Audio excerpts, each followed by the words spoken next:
Agora, todos podem enviar relatos sobre a fera pelo e-mail que está aparecendo na tela.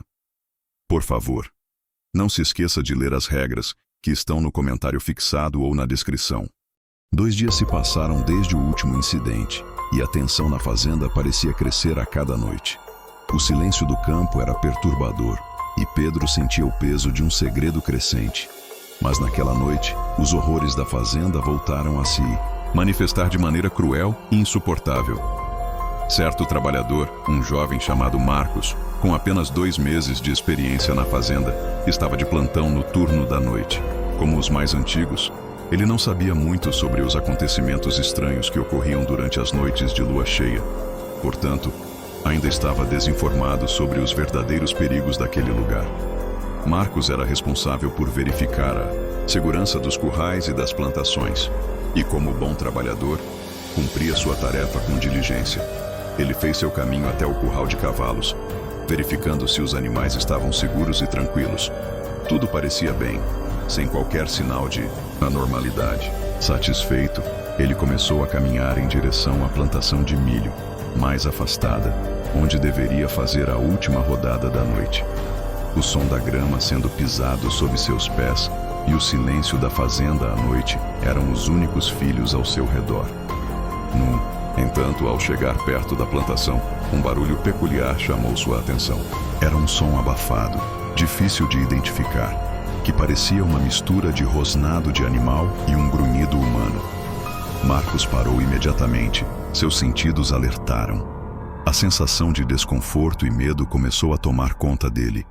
Ele tentou ignorar o som, dizendo a si mesmo que poderia ser algum animal selvagem, mas o calafrio que percorria sua espinha não poderia ser ignorado.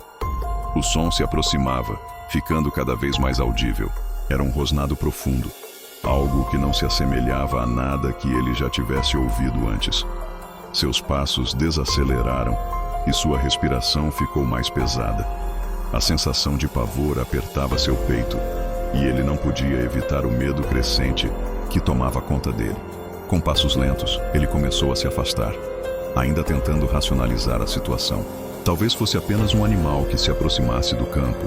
Tentando convencer a si mesmo, ele continuou sua caminhada, mas, ao olhar para trás, não viu nada. Nada além das sombras da plantação. Foi quando ele se virou novamente que tudo aconteceu.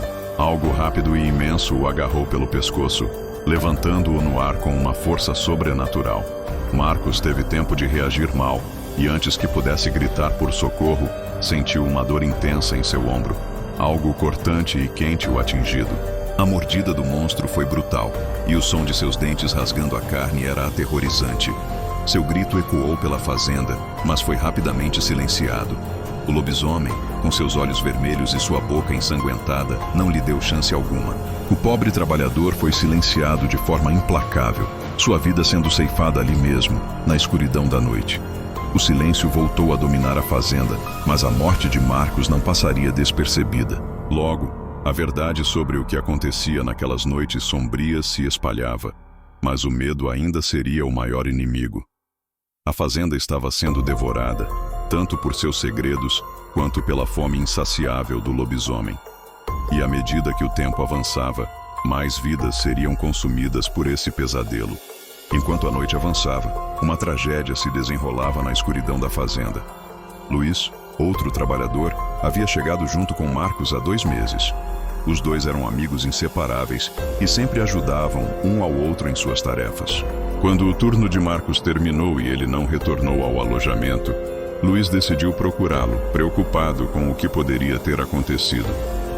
Com uma lanterna nas mãos e a preocupação estampada no rosto, Luiz percorreu os corredores silenciosos da fazenda, passando pelo curral e se dirigindo à plantação de milho, o último local que sabia que Marcos visitaria.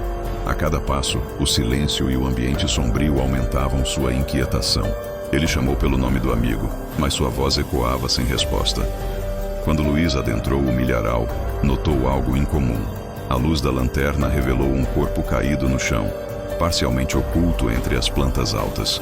Ele conheceu imediatamente as roupas de Marcos e correu em direção a ele. Marcos, o que aconteceu? exclamou Luiz ao se aproximar. Ao virar o corpo do amigo, a cena o deixou paralisado. Marcos estava de barriga para baixo, mas ao ser virado, ficou evidente que ele sofreu uma morte brutal. Uma ferida fatal foi cravada em seu ombro e seu rosto foi congelado em uma expressão de puro terror. Luiz recuou, a lanterna tremenda em sua mão, enquanto a realidade do que estava diante dele se tornou clara. Desesperado, Luiz deu meia volta e começou a correr, tentando encontrar ajuda. Sua mente estava um turbilhão de medo e pânico, e sua respiração ofegante mal permitia que ele pensasse. Porém, antes que pudesse escapar, algo enorme e sombrio saltou das sombras do milharal, derrubando-o no chão. Luiz respondeu por socorro, mas seu clamor foi rapidamente silenciado pelo rugido feroz de uma criatura. Era o Sr. Mateus, transformado em sua forma de lobisomem, seus olhos brilhando com uma luz vermelha intensa e suas garras manchadas do sangue da primeira vítima. Ele atacou Luiz com brutalidade, ignorando os apelos desesperados do homem.